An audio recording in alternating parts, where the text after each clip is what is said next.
Heboh, mahasiswi ITB berinisial RDS ketahuan jadi joki CPNS. Kini terungkap alasannya melakukan hal tersebut. RDS yang keciduk jadi joki CPNS di Lampung ini ternyata merupakan anak pejabat Pemprov Lampung. RDS mengaku dirinya nekat menjadi joki CPNS karena faktor ekonomi. Baru-baru ini terkuak ternyata RDS mahasiswi ITB tersebut ternyata anak pejabat Pemprov Lampung. Diketahui, ayah RDS saat ini menduduki jabatan sebagai salah satu kepala dinas di Provinsi Lampung. Lantas apa alasan RDS nekat melakukan praktik joki tersebut? Apakah benar karena ekonomi ataukah sedang terlilit masalah hutang? Untuk diketahui sebelumnya, RDS ditangkap saat beraksi menjadi joki saat pelaksanaan seleksi kompetensi dasar CPNS Kejaksaan di titik lokasi Bandar Lampung, Senin 13 November 2023. Kabid Humas Polda Lampung, Kombes Pol Umi Fadila Astuti menjelaskan pihaknya kini tengah memeriksa joki tersebut. Polda Lampung menyatakan identitas pelaku joki CPNS Kejaksaan itu merupakan mahasiswi kampus ITB. RDS diketahui warga Kelurahan Kaliawi, Kecamatan Tanjung Karang Pusat, Kota Bandar Lampung. Kalau joki CPNS RDS yang ditangkap oleh tim CASN Kejaksaan merupakan mahasiswi ITB yang merupakan warga Kaliawi katanya. Berdasarkan pemeriksaan terhadap RDS, motif sementara RDS menjadi joki CPNS karena faktor ekonomi. Lebih lanjut, Umi menjelaskan RDS tertangkap tangan saat mencoba masuk ke ruangan tes menggunakan identitas palsu.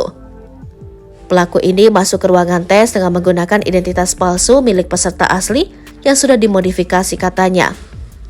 Umi menyatakan joki CPNS Kejaksaan ini dalam melakukan aksinya ia memiliki tim.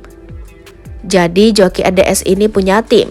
Dan pelaku ini menggunakan identitas milik peserta yang asli yang telah diubah, jelas Umi. Lantas ketika yang bersangkutan masuk ke ruang tes dan seluruh peserta harus memverifikasi wajah, pada saat itulah panitia mendeteksi ada tidak sesuai antara foto wajah joki RDS ini dengan foto yang asli. Joki akhirnya gagal dan panitia pun curiga. Jadi antara wajah dengan face recognition tidak match dan kemudian diamankan oleh tim CASN Kejati Lampung imbuhnya. Selanjutnya, kata Umi mengatakan pihaknya akan meminta waktu untuk melakukan penyelidikan.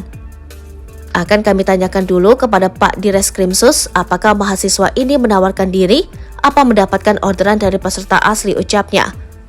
Disinggung lebih jauh ihwal upah jasa oki diterima RT, Umi mengungkapkan tim penyidik masih mendalami hal tersebut, termasuk menelusuri dugaan adanya komplotan atau sindikat dalam kasus joki CASN 2023 ini. Semua sedang didalami, dibayar besaran dan kapan dibayar sedang didalami tugasnya. Atas tindak pidana ini, Umi menambahkan terduga pelaku RT bisa diancam pidana pasal 35 Undang-Undang Informasi dan Transaksi Elektronik, Jungto pasal 51 Undang-Undang Nomor 11 Tahun 2008. Sebagaimana telah dirubah dengan Undang-Undang Nomor 19 Tahun 2016 tentang ITE. Termasuk dijerat persangkaan pasal serupa dalam 263 ayat 1, 2 KUH Pidana. Sampai saat ini terduga pelaku masih dilakukan penahanan dan diperiksa penyidik, tandas Kabid Humas.